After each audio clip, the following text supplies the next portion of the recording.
Okay, welcome everybody. My name is Christine Biglin. I'm with St. Mary's County Library. And tonight we're going to be talking about the top 20 birds of Southern Maryland. And we have Barb Whipkey with us, who is the owner of Wild Birds Unlimited store in 2 locations, one in Lexington Park and one in LaPlata. And Barb she has been a wildlife rehabilitator. She also has a certified wildlife yard. That's something you can do. That was one of our programs. And she's the coordinator for the Maryland Bluebird Society, in addition to just being a lifelong bird lover. And she has a wealth of knowledge, and many of you may have been joining us in the past. Welcome back. And if there's anybody who is new, welcome tonight. And I'm going to pass you off now to Barb. Hi, everyone. Thanks for joining us tonight. Don't hesitate to enter in the chat any questions you have so that we can go over those. I'm going to start off first. We're going to cover the top 20 birds, but we're going to cover not only who they are, but what type of feeders they prefer and what food they eat. So before I go to share screen, what I'm going to do is just kind of go over those feeders. You may not remember them, so it is totally okay at the end to say, can you tell me again what that feeder was that looked like whatever, or can you tell me again what that whatever kind of bird, the Junko, like what type of feeder. So, but I just want to hit on those to start with. So the first one we're going to talk about are tray feeders. I have live feeders to show you. So this is a tray feeder. So this one is a simple, smaller one, about 9 inches. And then we have weather guards that can go on those. The cool thing with tray feeders is that any bird can eat from a tray feeder. So especially right now during migration, where we're seeing some birds flying through that aren't typically songbirds, aren't typically feeder birds, putting out a tray feeder is a good way to get some of those extra visitors. So tray feeders come small like that. They are larger sizes, something like this guy. And then I even have one here. One is what we call a fly-through feeder because it has a roof on it. The birds can fly right through there, in and out. But tray feeders are a good one. So kind of think about your feeder lineup. And if you don't have a tray feeder, that's one I would highly recommend. Like I said, the advantages is everybody can eat from it.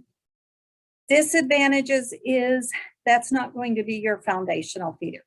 That's not that feeder that always has food in it. You're going to have to fill it daily or every 2 or 3 days. If it rains, it might get yucky in there and you have to change it a little more often. So there's good and bad, but it's definitely one to think about adding to your lineup.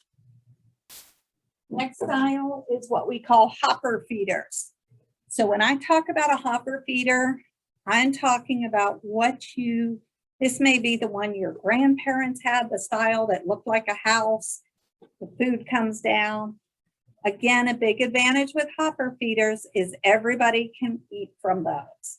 So when you think of hopper, think the ones that look like houses. And those come in a lot of different styles, but that's the basic. Then a tube feeder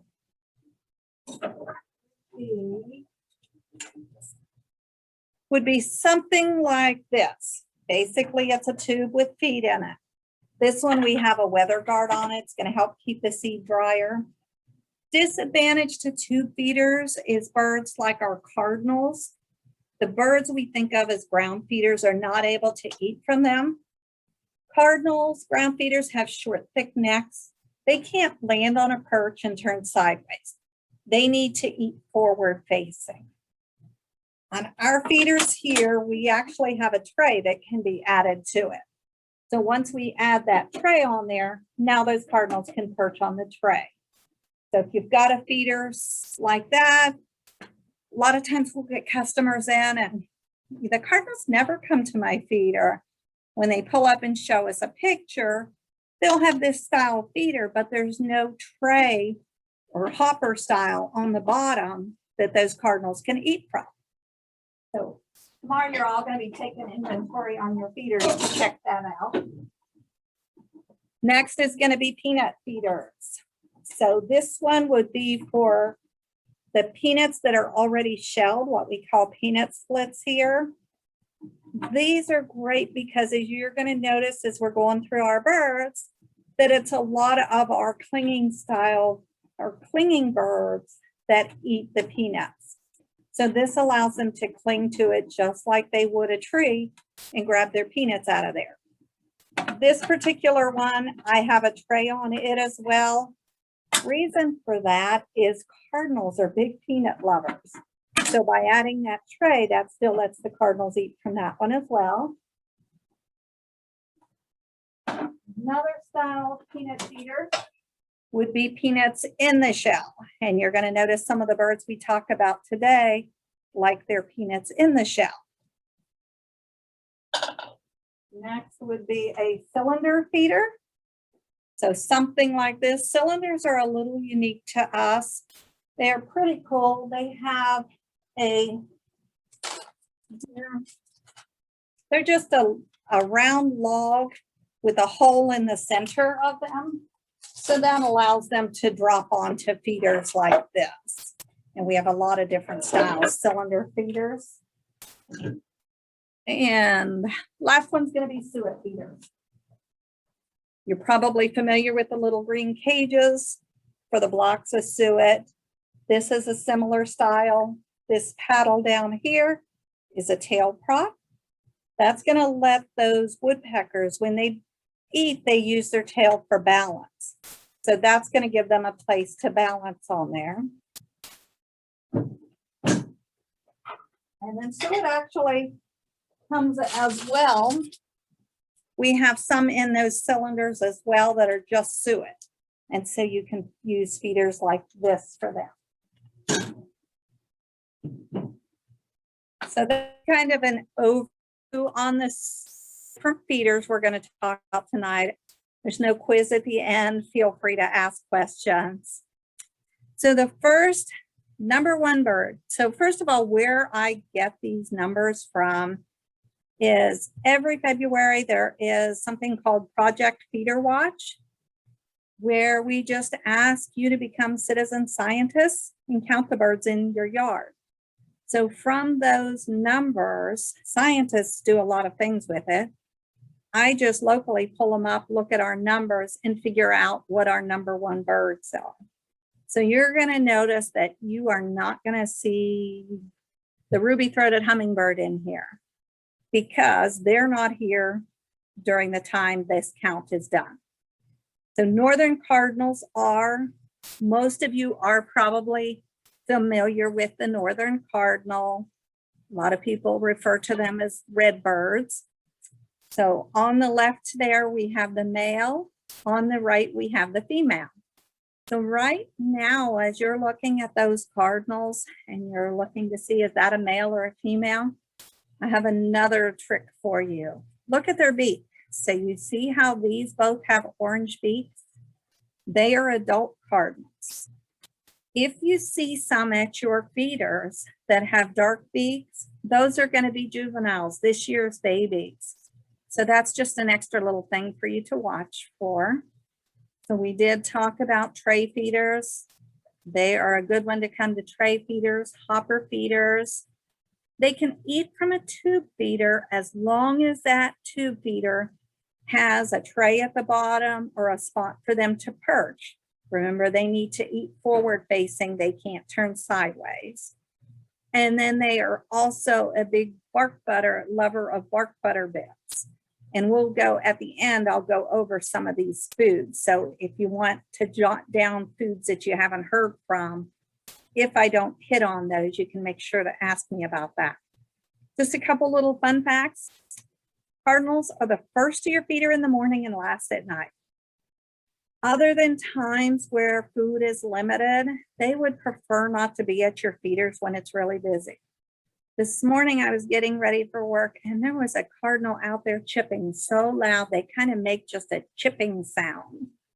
And so listen to that first thing in the morning, or when you get up and look out and you see the silhouette of a bird out there, but it's not even light enough to tell, you can guess that's your cardinals at the feeders. A lot of birds, only the male sings. In the case of cardinals, both the male and the female can sing. So our number 2 bird, I mentioned it's done in the winter, so surprise, surprise. Anybody who's been feeding birds for a while, you know in the winter months, we have a whole lot of dark-eyed juncos out there. They prefer to eat from the ground, or if you have a tray, they will come to your feeder. So if you're not getting them at your feeders, you need to reevaluate your feeder because for some reason they're not able to get up to it. So definitely want a tray feeder. The hopper feeder they can eat from. Again, you can see there, that's a great example of that short, thick neck on them that does not allow them to eat forward facing. Black oils, sunflower. When we say chips, that's sunflower chips. So that's the already shelled sunflower, the black oil or stripe, and then white millet. Millet is a little tiny round ball of seed. That's the only type of seed in your feeders that should be a round ball. And it's a kind of a whitish light tan color. If you've got seed in there with a bunch of red balls, that's all filler seeds. That's not things our songbirds eat. That's things the big companies like to put in there to make you think you're getting a better deal on that seed. So the only balls you're going to have in that seed, unless it's bark butter bits, would be those tan ones. And you don't want them in big numbers either, because not a lot of our songbirds will eat that millet. A lot of juncos, a lot of people refer to them as snowbirds. So if you've ever heard people talk about snowbirds, that's the dark-eyed junco they're talking about. And then, as I said, they're a ground feeding bird. Bird number 3 is the mourning dove. Probably no big surprise. You probably all see these a lot. Again, another one that tends to be a ground feeder because of that neck. And in addition with them, that big body makes it tough for them to eat from a lot of feeders. So tray feeders, that hopper style, the one that looked like the house. And again, if your feeder has a perch at the bottom or the tray, they can eat from that. You will have to pay attention to that tray because it's going to have to be pretty big. You can't have just a little tiny perch and expect or tray at the bottom and expect them to be able to eat because of that big breast on them. Foods, again, black oil, sunflower chips. So that's the already shelled one. The plus to you in using the chip is you don't have the mess of all those shells under your feeders. They also love safflower. I have one feeder full of safflower that runs year round because you'll see as we go through, several of our birds like safflower. In fact, cardinals are one of those that love safflower. And again, they will eat the millet as well. Mourning dove, fun fact, will eat 20% of their body weight every day. They nest up to 6 times a season. There's a good reason for that. They only lay a couple eggs every nesting, and they get sidetracked very easily and forget they laid those eggs and they were setting on them and go off to do other things. I always say that head doesn't have to be very big because there's not a whole lot going on in there. If you call us and tell us you just found an egg on your deck rail or on your sidewalk, we're going to ask you, is it white? And we're going to guess it was a good old mourning dove. They often forget to build a nest, just drop the egg wherever and go on about their business. And then I already mentioned that they lay 2 eggs at each nesting. So number 4, the Carolina chickadee. A lot of people you will hear call them, had a brain moment there, black cap chickadee. We do not have black cap chickadees here in Southern Maryland. So you are safe anytime you see a chickadee saying it's a Carolina chickadee. Go up into the mountains of Western Maryland. Good luck. Your guess is as good as mine, whether you're seeing a Carolina or a black-capped chickadee. Unless you are around those two species a lot, it's really hard to identify them. So here we have Carolina chickadees. So sorry for what your grandmother has always told you. They're not black-capped. They do have the black cap on them, but they're Carolina chickadees. They will eat from anything. They'll come to that tray. They can cling on that peanut feeder. In fact, love their thing on that peanut feeder. They'll eat out of the hopper. They'll eat out of the tubes. They love cylinders. They're pretty much happy with whatever you put out. They are a big nut-loving bird, so peanuts, tree nuts. They'll eat mealworms, live, dry, every type of sunflower chips under the sun. They love the bark butter and the bark butter bits as well. They say their own name when they call. So they just make a call, chickadee-dee-dee, chickadee-dee-dee. When you hear that call, it's the Carolina chickadee you're hearing.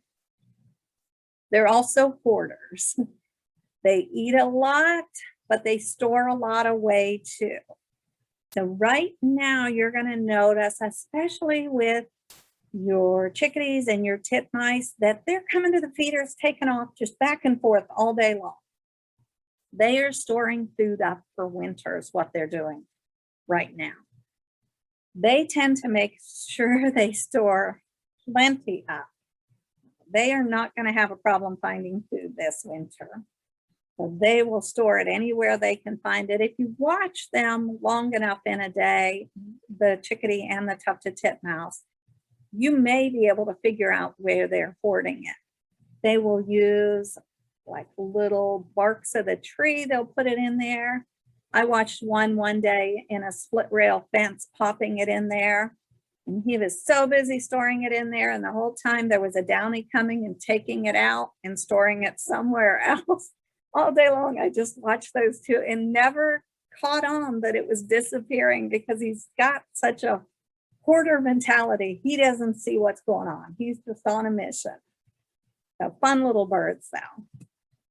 And then I mentioned the tufted titmouse. This one is actually in my backyard. And yes, that is a whole peanut he has. They love peanuts in the shell, both blue jays and tufted titmouse. And it will look like there's no way he's going to take flight, but he does. They will be out there eating sometimes they'll actually crack them in the peanut feeder and take the peanut out and leave the shell behind. We had a customer one time that come in and nobody had been eating from her peanut feeder. And it was a friend, so we knew where she lived and that she definitely had blue jays around and she'd been feeding for a while. And so my husband said to her, just check those peanuts to make sure they're not empty. I got a text that afternoon. Sure enough, every peanut in that peanut feeder had been emptied. So while she was working all day, he was there just taking the peanuts out and doing his thing. So they, again, like the chickadees. Everything the chickadee likes, the tufted titmouse likes. You will see them around together a lot. All the same foods. They do something a little unique, though. They eat with their feet. So try to watch them at your feeders. When they're eating, they'll actually sit there with their feet and hold it and then use their beak to crack it open. So they're one of the few birds that actually use their feet like that to eat. And then no empty nesters. So those babies that hatch this year, they're going to be with mom and dad all winter long. And then in the spring, mom and dad are going to kick them out, but they will winter over together. A lot of times, even in the spring, they'll come back and help feed those other babies as well. So they are a very close-knit family. And then the downy woodpecker. So we actually have two woodpeckers here in southern Maryland that look like this. This little guy is small, probably about 5 inches. There's another one about 2 inches bigger, which is the hairy woodpecker. So most The most common one we're seeing is the downy. I want to say the hairy probably falls in the list around 22, 23, something like that. So the most common is what you're seeing is the downy. This one, this little guy has red on the back, so he is a male. The female will have no red on the back of her. Reason is mama is sitting on the nest during the day, so we want her to be very inconspicuous. Downies are probably the best daddy bird out there. They take the night shift so they can protect their eggs and their babies at night. So father of the year right there. The downies will do a funny thing. If you're looking out your window and you notice there's no birds and there's just this downy frozen on your pole system, on your feeder, something around has startled them. Most of the birds will take flight, head for safety. The downy will just freeze in place. So if you see him out there, start looking up into your trees, see you probably have a hawk or down low, maybe a stray cat, something like that. But they will freeze and you're sure something's wrong with them. But they have just frozen in place until whatever it is moves on. Feeders, again, they love suet. Any of our birds who are big insect eaters are going to be suet lovers. Suet, a lot of people misunderstand suet and think birds only need it in the winter. They will actually eat more suet in the spring and early summer than in the winter because they use that to feed the baby birds, and not just the downies. This is all the birds. So suet you want to offer year round. If you're buying your suet here in the winter, in the summer months, we switch our suet out and you're getting a no melt variety. Probably won't even notice the difference unless you look closely at the label and see the little no melt band. When we get below 80 degrees, we switch back over to a regular suet. Birds prefer the regular suet better. It has a moisture content to it, but you would not prefer that in the summertime because it will just melt like lard right down the side of your feeder and makes an awful mess. Right now, we're pretty much through our humidity. Once we make it through tomorrow, that should be the end. So if you've been having problems with your suet molding quickly, you should be able to get more suet out there now. One little note, if you have a feeder that the suet molds in, you need to bleach that feeder. Otherwise, those mold spores stay there. And when you put that new suet in, it will start growing. That even goes for dishes. You have that long forgotten science experiment in the refrigerator. Before you reuse that, you want to use bleach to kill those mold spores. 1 part bleach, 9 parts water. Kill off those mold spores, or the next thing you put in there is going to have a tendency to grow mold again.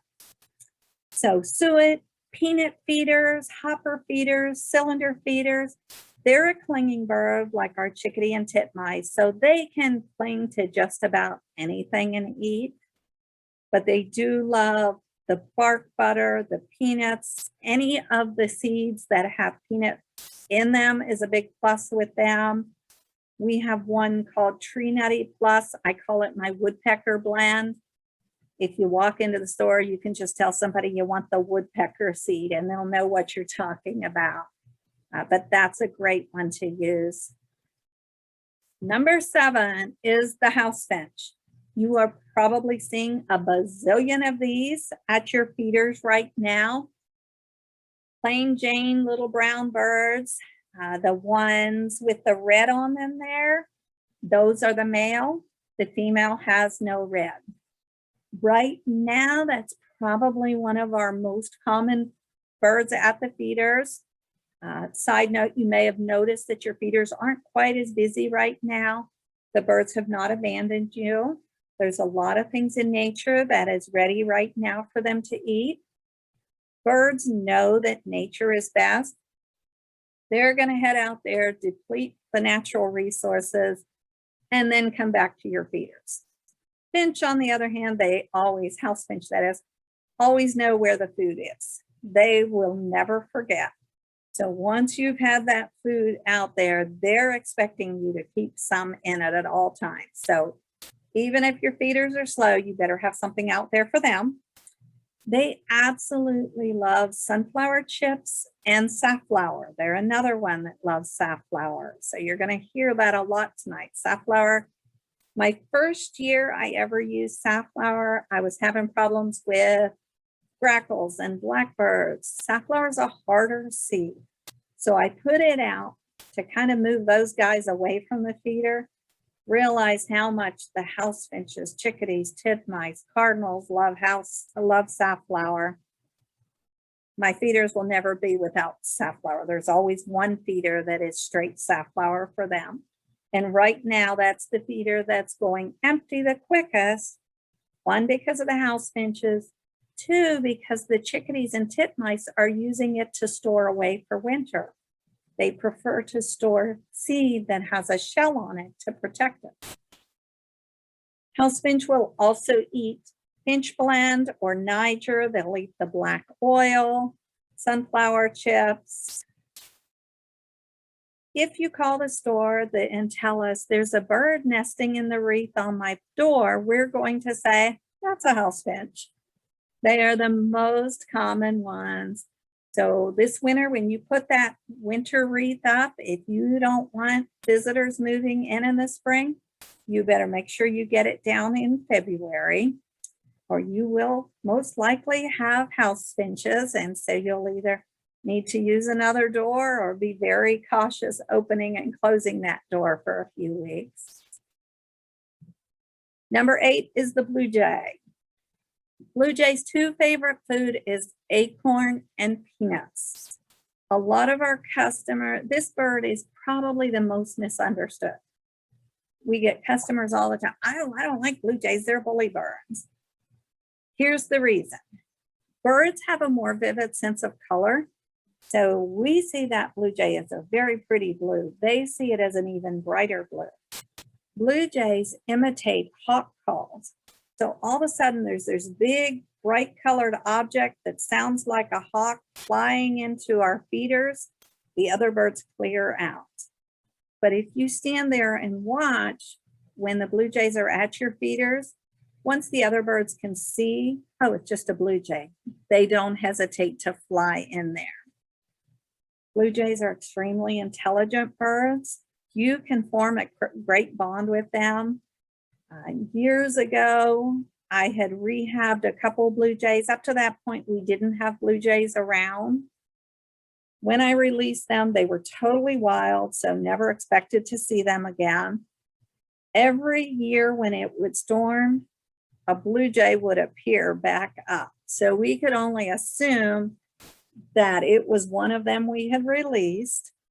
We started calling him JJ. So I would go out with a handful of peanuts, drop it on the deck there, and yell, JJ. After a while, it got till we could go out and yell, JJ, and put the peanuts. So I never allowed the animals that I rehabbed to imprint on us. I wanted them to stay wild, never gave them names when I had them. He got his name afterwards, or we assume that's where they came from. Now, many years later, we have a very plentiful blue jay population. If you've been feeding the birds and you've created this friendship with them, and now all of a sudden you're starting to feel like chopped liver, they're nowhere around. Have you noticed all the acorns out there this year? They are plentiful and they are big. The blue jays are out there taking care of the acorns, hiding them up. They can hide food up to 2 miles away and remember where they hid it. So they're out there eating from nature. They will be back. You'll probably still hear them around your yard. They're great guardians. If you have a hawk or an owl in your yard, they're going to alert the other birds that there's a predator around. So they truly are cool birds to have around. One other little thing you'll see with them is you'll see them pick up a peanut, drop it, pick up another and drop it. and do this several times and then pick up the one and take off with it. They are truthfully weighing those peanuts so that they can get the most bang for their buck. So really cool birds to watch. Any foods with a nut blend, they're another one. That Tree Nutty Plus is one of their favorites at my house. That's that one I refer to as the woodpecker blend. They're not able to cling on a feeder, so they need a tray feeder, or they need a peanut feeder that has a tray on it. So something like that one where they can land on that tray and get their peanuts. So very cool birds though. And after a while, they will start waking you up in the morning to remind you to come out and fill the peanut feeder. So very smart. Number 9 is the Carolina wren. So that first bird you hear that's singing like crazy in the morning, beautiful song, sounds like it's got to be a big bird, and you pop out and it's these little tiny Carolina wrens. They love to nest and roost on our porch. They want to be close to the house. They're going to take advantage of your house and the warmth there. Anywhere ledges on the porch, if you start noticing at night that there's always a little bird tucked in a corner there, or on your light post on the porch, that's going to be Carolina wrens. Roosting pockets or hanging small houses on your porch is really cool to bring them in. They can cling, as you can see from this picture. So that's suet they're eating there. They are an insect eater as well. Just looking at that bird, if I knew nothing about it, that pointed beak tells me that bird is an insect eater. It doesn't mean that's all they'll eat, but it means that is one of their preferred foods. So a pointed beak is going to be your key to that. So you think about a woodpecker, they have the pointed beak. Their primary food is insects. So they're going to love the suet, the sunflower chips, any of your seed blends, bark butter that you can put right on a tree, mealworms. They're really not going to turn their beak up at much at all. The male has the big singing voice, and he can sing up to 40 different songs. They're a little unique where, we hear that birds mate for life. They come together during mating season, do their stuff, and then they live the single life the rest of the year. Carolina wrens keep that bond year round. So even in the winter, they will stay together. I have a pair that roost in a little roosting pocket on my porch, and all winter long, they sleep in that pocket together.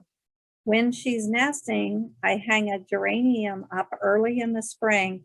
She'll nest in there. At night, he sleeps in that roosting pocket right next to her. So really think about adding some kind of little, something like this will work for hanging on the front porch. I'll give you a sneak peek before we finish tonight of some new products that came in today, and that'll be one that I show you that you can use there too. Okay, white-breasted nuthatch. These recently have not been very frequent at our feeders. That tells us they're finding something out in nature, but we're starting to see them move back to our feeders a little bit more the last few weeks. This is going to be that bird that you're looking at the tree, and all of a sudden you see somebody going upside down the tree, all around the tree, kind of a blue back to it. Again, your key that it's an insect eater is that pointed beak. That's going to be the white-breasted nuthatch. Cool little birds, very, very pretty. They are able to cling. So again, they can eat from pretty much any of your feeders. Because they're an insect feeder, that tells us they're going to like suet. They're going to any nuts, any of those woodpeckers and that will like the nuts. So peanuts, tree nuts, they can eat from that tube feeder because they can land on that perch and they can twist every which way. So pretty much anything you're going to put out for them is going to be great, but they really are going to show a lot of preference toward nuts and suets. And they do something hatching their seeds. So if they come and get a seed from your feeder and it's in a shell, they're going to take that, put it in the bark of the tree. Then that's going to hold it there. Then they're going to use that beak and crack that seed, the shell, to get the meat out of that seed. So which is where the nuthatch term comes from. So they use nature's tools in order to eat that food, where that Tufted Tip Mouse actually held it in his little feet. And number 11, the goldfinch. A lot of people think our goldfinch are only here in the summer. You saw them a lot in the summer. They were beautiful. This is the male here with the yellow and the black on the head. They molt twice a year, meaning they replace all their feathers. So they are finishing going through a molt right now. When they're done, their feathers are going to be kind of a creamy looking olive drab, very plain, nothing like that beautiful bird you see right there. But they are going to stay around year round. So don't bring those finch feeders in. They're going to be looking for those. And they will eat from a tube feeder. They're going to eat the sunflower chips or black oil sunflower. They love the Niger or the finch blend. When we talk finch blend, that's a mixture of sunflower chips already out of the shell, just chipped very small, and then the Niger seed, that black seed. Goldfinch are the little gypsies of the bird world. So you start to notice that, oh, that cardinal's always there in the morning, or that chickadee always comes to that feeder right there and then goes over there. Goldfinch aren't that way. The goldfinch that you're feeding today are probably not going to be the ones you're feeding tomorrow.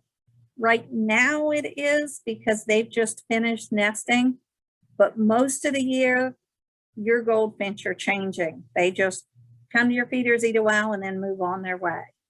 So don't get too attached to any certain ones there. They are the last nester of the season, so they have just finished their nesting.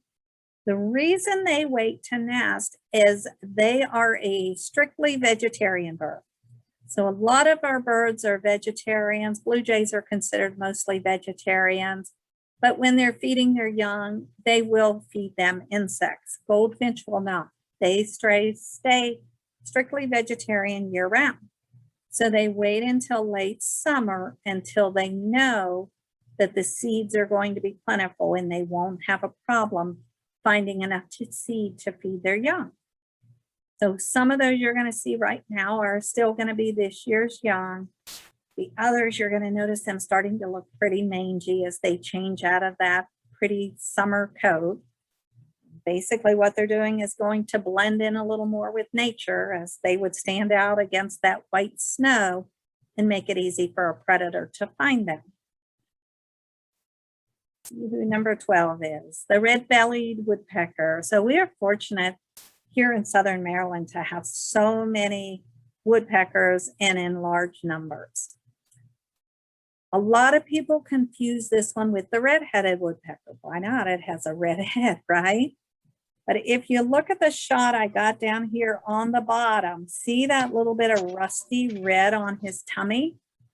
That's actually where their name, the red-bellied woodpecker, comes from. We do have the red-headed here in Southern Maryland. The difference is it's going to be solid colors of red, white, and black, where this one has the mottled black and white on the back of it. This one will be solid black in color. So you will know when you see it. There's going to be none of that striping or pattern. It'll be solid red head all the way on the top, and then the solid black, solid white. So red-bellied woodpeckers, very cool little woodpeckers. Again, they can cling when the birds can cling. That's awesome for them because they can eat from just about any feeder you have. This one, he's clinging down here on the side of one with bark butter bits in it. This one, I have bark butter. It's just a log packed full of our bark butter product. Their tongue is 3 times the length of their bill. So even if you have your suet in a cage feeder, they can get their head in there enough and then pop their tongue out, which they use as a tool to grab hunks of that suet. So it's pretty cool when you get these guys to start coming and watching. This one at the top, you can see the red comes all the way from the beak down to the back of the neck. That is a male. The female will have a break in that red. If it's the female, that red's not going to come all the way. You'll see the obvious break there. The cool birds, when they are juveniles, that red will be just kind of a blackish gray color, and then it'll eventually turn into the red there. White-throated sparrows. These are ones we're going to start watching for to come anytime. And I should have said that about that dark-eyed Junko also. I know there have been some sightings in Maryland already of the dark-eyed Junko. I haven't heard of any locally yet, but it should be any day we start to see them coming. The white-throated sparrow sings a beautiful song. It sounds like the song, the Oat Sweet Canada, the national song for Canada. So very cool little birds. It's not as obvious in this picture, but you're going to notice they have a white patch at the throat. It'll be a very apparent white throat. It may or may not. You can see this one has 2 yellow stripes there. Not all of them have the yellow striping. You're going to watch for that white patch. They're most likely going to be on the ground eating, or again, if you offer a tray feeder, you can entice them up to your feeders.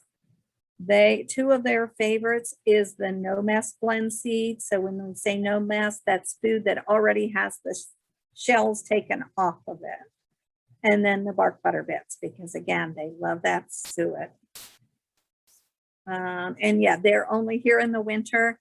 Dark-eyed juncos and white-throated sparrows tend to hang out together. So start watching for those 2 birds, down around the bushes and brush down low to appear. Number 14, nobody's favorite bird, the house sparrow. 100 of these birds were released in Brooklyn in 1851 because we're humans and we think we should try to interfere and change nature, right?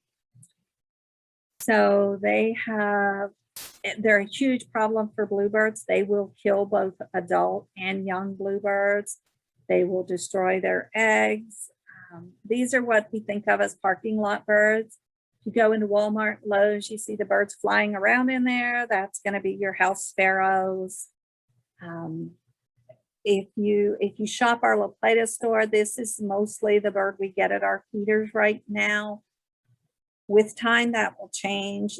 Here in Lexington Park, it used to be that way, but now it's not uncommon to see cardinals and tufted tip mice, chickadees, goldfinch. We're getting birds in our parking lot that you would never expect to have in a parking lot. So with time, hopefully we'll see those numbers change up there and start to get a little more balanced visitors at our feeders.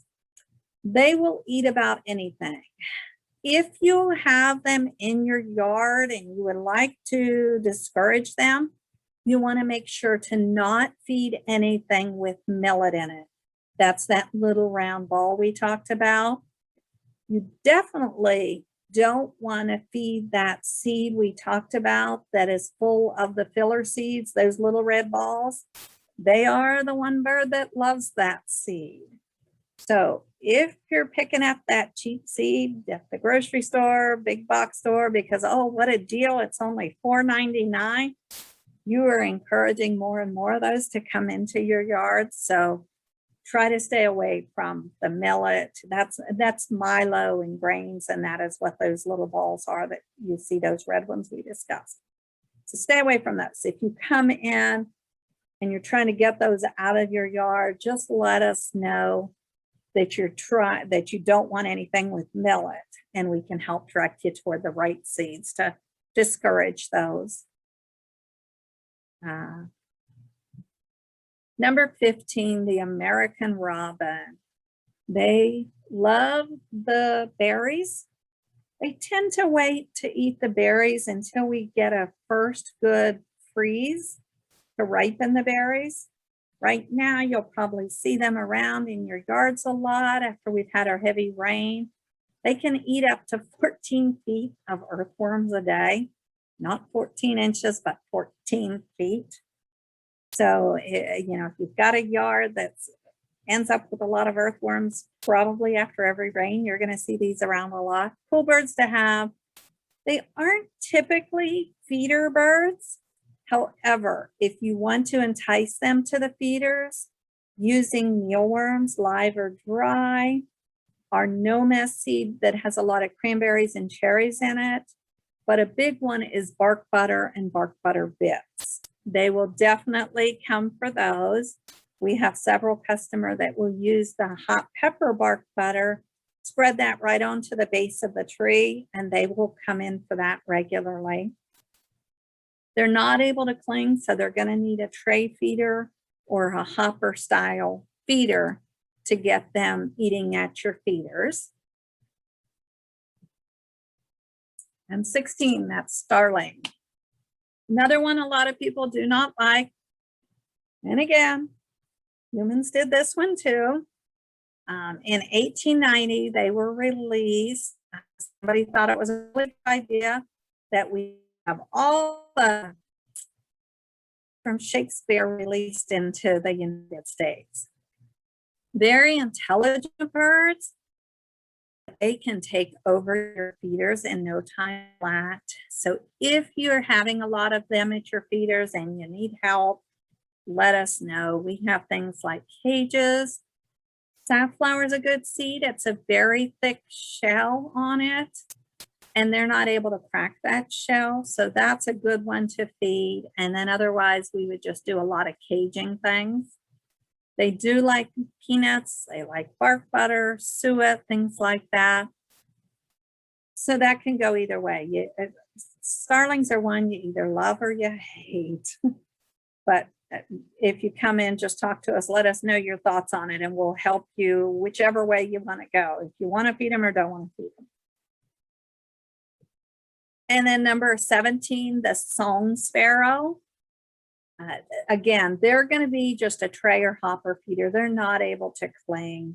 Watch for those little pink feet on there to help you ID them. They do a cool thing, kind of a double scratch foraging, where they'll jump up, scratch forward and back real quick to find things down under. A lot of times you're going to see them down under bushes, down in mulched areas, a lot of leaves. In fact, if you can let your leaves go, you have permission not to rake your leaves this year, not to scrape them, leave them. And you're going to find a lot of birds that appear digging through those looking, because that mulch is going to protect, the leaves are going to keep the insects down there. It's going to keep the ground from freezing as hard. So it's going to provide a lot of natural food sources. So yeah, song sparrow is another one. And I wish I had a head-on picture there, but you'll notice that brown striping. And then in the center of the chest, there'll be a very distinguished brown spot there that will help you to ID those. The female chooses her mate based on how beautiful of a song he sings her. Number 18, the common grackle, another one that's not necessarily loved. When they move in, they take over our feeders. Cages and safflower can be your friend during those times. Tray and hopper feeders are what they like to eat from. So if you're having problems with grackles, you can still put that tray feeder up, but put safflower in it. So those other birds, like your cardinals, can still come and get that safflower, but they're not able, they have a gape in their bill, so they're not able to crack that hard shell. So safflower can be a good solution there. Probably voted the most unliked bird, and that is basically because when they come, they bring the whole clan with them. and they do take over those feeders. So again, if that happens, come in, we have some solutions we can help you with. The only time we live back in a very wooded area, so the only time I really have a problem with them is when it snows and then we get all the blackbirds, the cowbirds, the redwings, the grackles, all those guys, and then it becomes an issue. They do nest in my yard. I get 1 or 2 pairs that nest. So what you see in this picture on the right is the adult bird, and this is the young one there begging for food, when in reality, dad or mom has brought him there to show him how to bathe. But so that's why the little mouth is just so pink and he's begging for food. In small numbers like that, I can enjoy them. In the winter months when it's snowing, or if you hear we're going to get snow and it's going to be on the ground for several days, stop in and stock up on safflower in advance. During those times, we'll have you take the trays off of those feeders.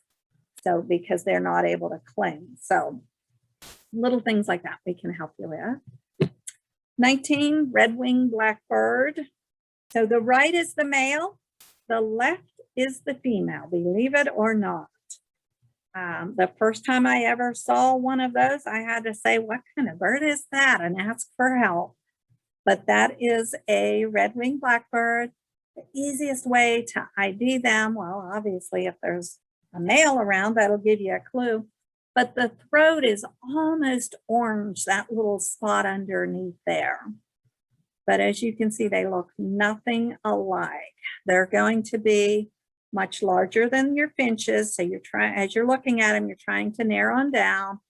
The finch has more of a cone-shaped beak on it. And then you're going to notice that these are obviously larger and a rounder bill. And then, of course, like I said, if you've got a male around, it helps a whole lot. A lot of people in the beginning confuse that red wing. They see it and think, oh my gosh, I've got a Baltimore Oriole. Nope, you've got a red-winged blackbird. Sorry. They have a beautiful song, but again, when we talk blackbirds, it's kind of like juice. You have orange juice, apple juice, grape juice, cranberry juice. When we talk blackbirds, we're talking red-winged cowbird, starlings, and who am I missing? Big grackles. So those 4 all fall in that blackbird. When it snows and that snow lasts for a few days, you'll have a flock mixed of all those type birds. They are a polygamous bird. That male will have 5 to 15 nests going on at any time. And he just pops around and tries to protect them all. So sister wives have nothing on him. And then the brown-headed cowbird. Again, that was the other one that I mentioned in there as the blackbirds. This is the male. He's going to have a black body and a very obvious black head, looks like, or brown head. Looks like somebody drew a line and colored that head in with the brown crayon. Very noticeable. Cool bird, they are what we call a brood parasite. What that means is they don't build their own nests. She will lay 30 to 40 eggs a season. She pops her eggs into other people's nests. Takes her about 20 seconds to pop in that bluebird nest, drop an egg, or that finch nest, or Carolina wren. She only puts 1 nest in each egg because she wants her young to survive. Birds by nature know that their job is to enhance and build their species. Brown-headed cowbirds used to travel around with the buffalo herds, eating the insects off of them, so they knew they wouldn't be in one spot long enough to raise young. So this is how they continue the cycle, is by letting somebody else raise their young. The bad thing with that is those babies hatch very quickly. So wherever they lay those eggs, that cowbird egg is going to hatch sooner than the little Carolina wren or the finch or the bluebird. By the time that other species hatch, the eyes are already open on that young. So as Mama Bluebird or Mama Housefinch is bringing in food, guess who's stealing all the food? So unfortunately, there's not a good survival rate for the other species of birds. Moms typically, so they're a protected bird, so you cannot go in there and shake the egg. You can't poke holes. You can't take that egg out. They are protected. There's several stories of thought on that, that if you do that, she does come back to check on her egg sometime. And if she sees that, will destroy the other eggs in the nest. So unfortunately, it's nature. When you see it, it's painful, it's frustrating, but it's nature. You gotta just leave it alone and go on. I watched a video this year where it was, the thought was that Mama Bluebird or whoever doesn't know that it's not her young. But in this case, this video showed a Mama Bluebird come in checking the eggs, pop a hole in that cowbird egg and take it out. So not really sure what the truth is anymore on how it all plays out, but we as humans just have to leave it alone and step back and hope for the best. Okay, so now we're going to talk about food. So I'm going to take this off share. Okay. And I'm going to show you some of the foods that I've talked about, but if I miss things or you have a question about any other ones, don't hesitate to ask. So first of all, I'm going to grab, I mentioned bark butter and bark butter bits. And if you haven't shopped our store, this one will be kind of new to you.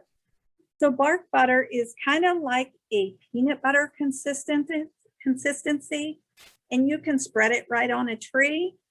We have it in a hot pepper formula, so it's not going to just become squirrel food. Birds have different taste receptors, so they don't mind that hot pepper. Squirrels tend to stay away based on the smell. They have a strong sense of smell. But if they do come around, usually they take a few nibbles and move on. So that's a cool win. We have feeders for it, or like I said, you can spread it right on a tree. So that's fun to watch. And then we also have bark butter bits, which it's the same food, just a different formula. So this is a soft nugget that you can put in feeders. Some of our food here has it mixed in with them.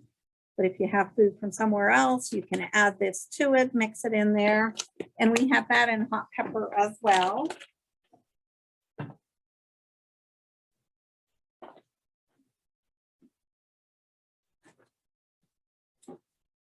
So I did mention that several of our birds like black oil. So black oil, most of you are probably familiar with it. This is probably what your grandparents fed. If you're only going to feed one seed, black oil is a great seed to feed. However, with that said, not all of those birds can eat black oil. Birds like our bluebirds, they don't crack their own shells. So they're looking for the suets, the mealworm. But if you add a food like our no-mess lambs, hopefully you can see this. Basically what it is black oil shelled. And then it also has peanut chips, tree nuts in it, cranberries, cherries. So if we get snowed in this winter, this is a good one to have on hand for yourself.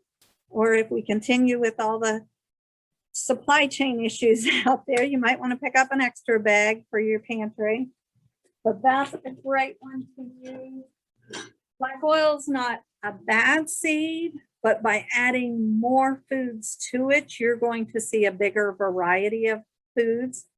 Birds choose their food based on the shape of their bill. So add in some extra. We talked about finch blend a few times. And basically, like I mentioned, it's just a sunflower chip, very finely chipped with the Niger in there. Probably most of you are familiar with the suet cakes. Not all suet cakes are created equal. I encourage you, next time you're in the store, pick it up and just read the ingredients. I think you're going to be a little surprised. Basically, you want the main ingredient to be rendered beef suet.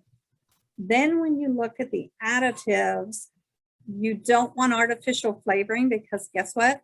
Birds don't have a sense of taste. So if they're putting artificial flavoring in there, that's for the consumer, not for the bird. Look for things like this one in particular has roasted, rendered beef suet, then roasted peanuts, mealworms, almonds, pecans, walnuts. And then we add calcium to ours to help with the development of the eggshells and the bird development, just kind of to help in the nutritional side of it. So pay attention to that. I was in a store one day and I saw a suet that said it was orange flavored. Picked it up, read the ingredients. It was mostly corn and cherry flavoring, but it was called orange suet. So they didn't even use the right flavoring in there, but I guess cherry flavoring's cheaper. So just for fun, pick it up and read those labels. We do have it in a hot pepper formula as well. Again, if you're feeding where you don't want the squirrels eating it, hot pepper is great. I have a couple suet feeders going out off of my pole systems are baffled, so they're squirrel proof. But I have a couple suet feeders out hanging off trees, trying to bring in the pileated woodpeckers. And so in those, I use the hot pepper to keep the squirrels out of there. We also right now have a winter blend. If you've used any of our seasonal blends, the winter blend is a big hit with the birds. High fat, high protein, everything the birds need for warmth and survival in the winter months. So that's the food, but I did mention, little teaser I tossed out. We had a huge delivery come in today. This is the delivery we dread every year. This is the delivery we look forward to every year. This is all the fun Christmas treats that comes in. This is when we know things are about to get real for us here in the store. So I grabbed a few of them out of the boxes. They've got a lot of them on the floor. But if you come in tomorrow and anything I've shown you isn't on the floor yet, just ask them and they'll find them. They're still trying to dig their way through these 3 pallets full. If you follow us on Facebook, you'll see they put a little video out today showing the disaster in the back room. So let me show you a couple of those things. One, I know some of you have been waiting for a phone call to hear that this one is here. You'll be getting that phone call tomorrow if you're on our list. The Christmas blend has arrived. This one is full of fruits and nuts, and the birds absolutely love this stuff. We have several customers who stock up on that so it lasts them later through the year. I think it was back in July of this year. I was in Leonardtown picking up pizza and I hear, excuse me. And I turn and I'm driving my Wild Birds Unlimited car. And one of our customers says, do you happen to have any Christmas blend in there? So I can promise you, your birds will love the Christmas blend. Another little fun one. Hopefully you can see these, not too much glare. These have little twine on them, so you can hang them right from a tree. Snowman, Christmas tree, and stocking. So they also make cool gifts too. Couple little houses. They are seed covered. So I mentioned hanging roosting spots out for those Carolina wrens. These are perfect. They can eat their house and then go in it and use it for warmth as well. And then we have it in a little bit larger size there as well.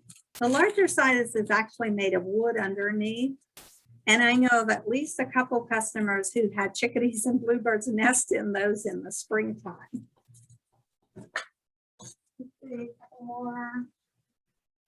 Any of you who use our characters, Button has arrived and Preston the penguin is here too. So the snowman and penguin are both back and in stock. And these are in stock in LaPlata too. They're truck arrived yesterday. So theirs is already on the floor.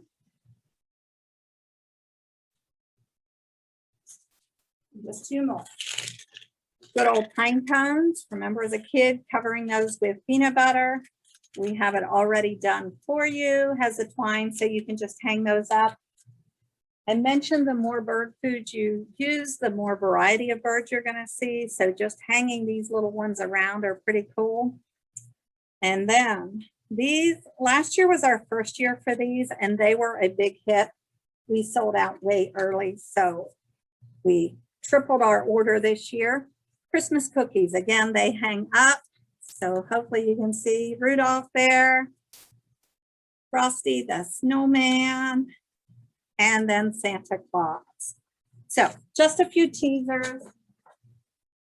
I will say, do your shopping early this year. You've all heard the supply chain issues. It's very real.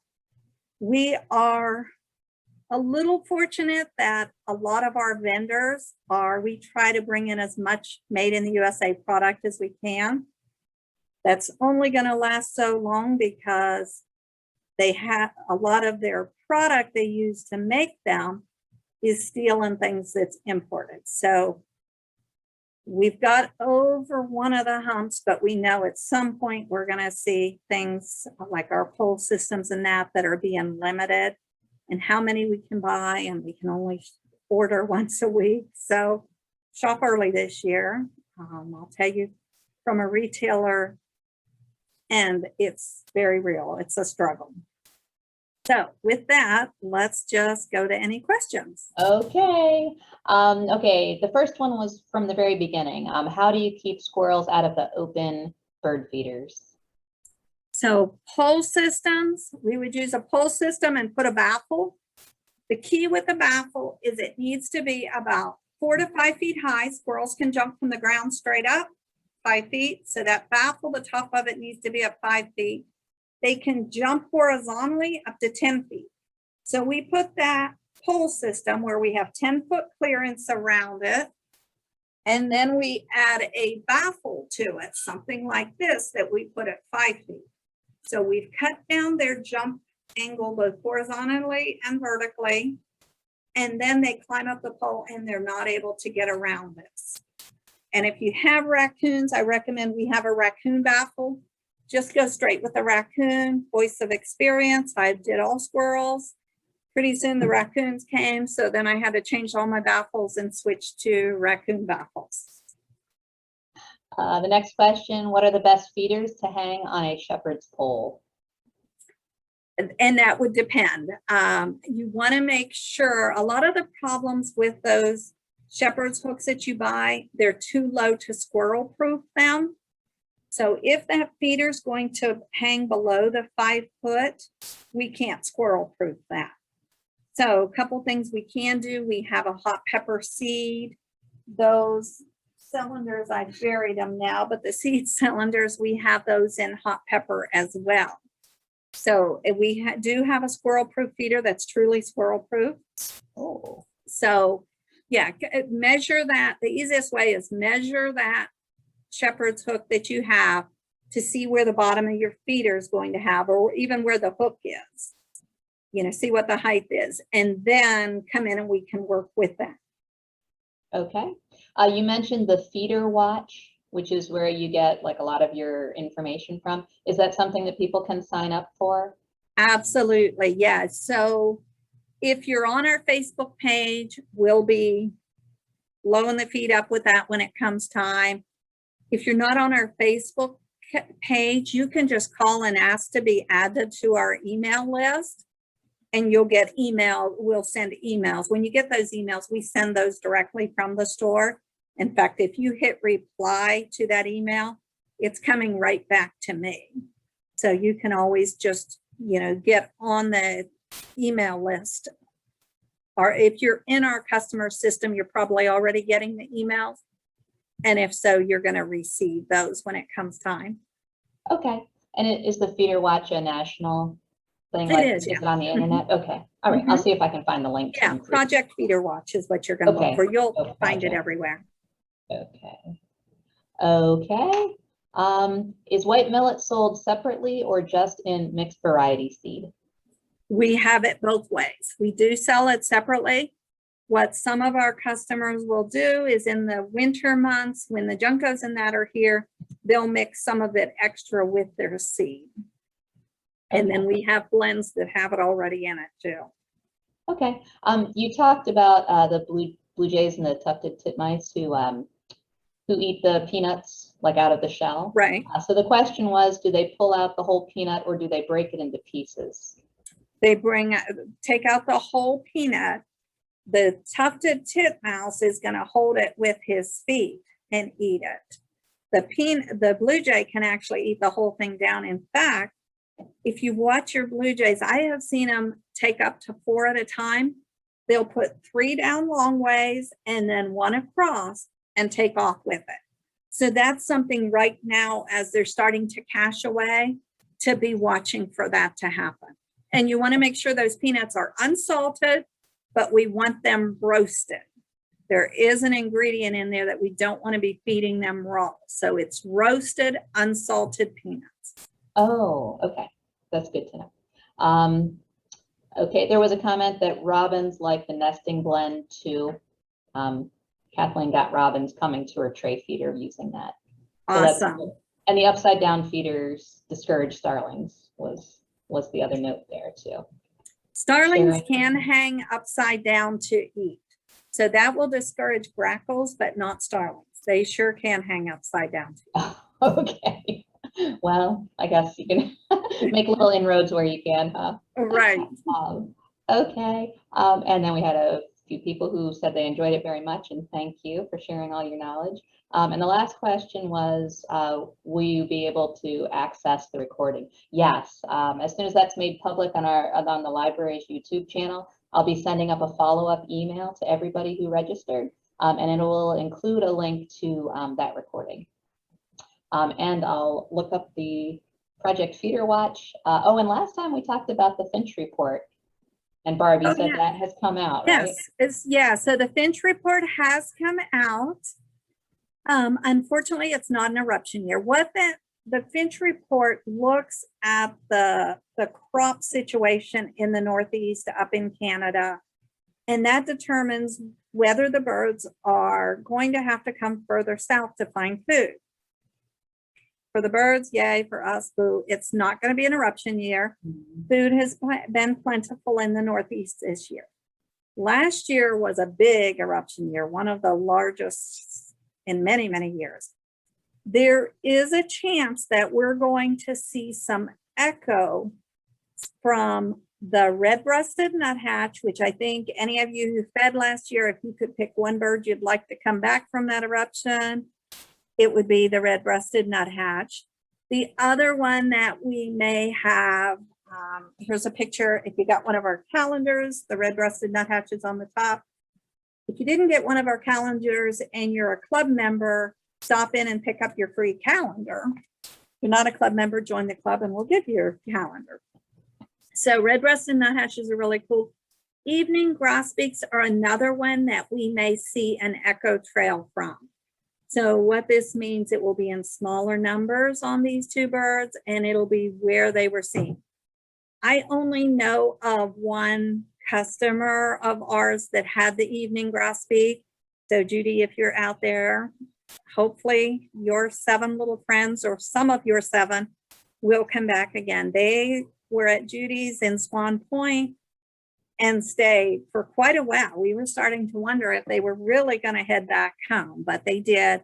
Evening grosbeaks are very rare to get them here. So that was pretty cool for Judy to have them and host them all summer long. So we're hoping she at least gets a few of them back. So if you had, I know several customers are already seeing some red-breasted nuthatches. Hearing them out there in the trees, some of them that aren't even seeing them. They have a very distinct little voice. It's just kind of a squeak like a children's, like a little robotic toy or something. Once you've heard it, you'll recognize it. But yeah, so there is chance that we're going to see those 2. Make sure you have those peanut splits out because that is the absolute favorite food of those red-breasted nuthatches. Oh, great. And one last question just cropped up. Is there a limit to how many feeders you can have in your yard? If so, I haven't found that limit yet. A customer at one point kept pestering me to count. I counted, and at that time I had 29. I may or may not have added a few more since those. You have. This is my husband here in the background. So we have 9 different pole systems set up. One in the summer is strictly hummingbird food. Then I changed it to what I call my migration station, and it's foods to get the migrating birds in. So the peanuts, tray feeders, things like that, that's going to hopefully attract those birds that we don't see all the time. And then there's just a whole lot of other pole systems and maybe a few, like I mentioned, hanging from trees and that to try to bring in certain birds.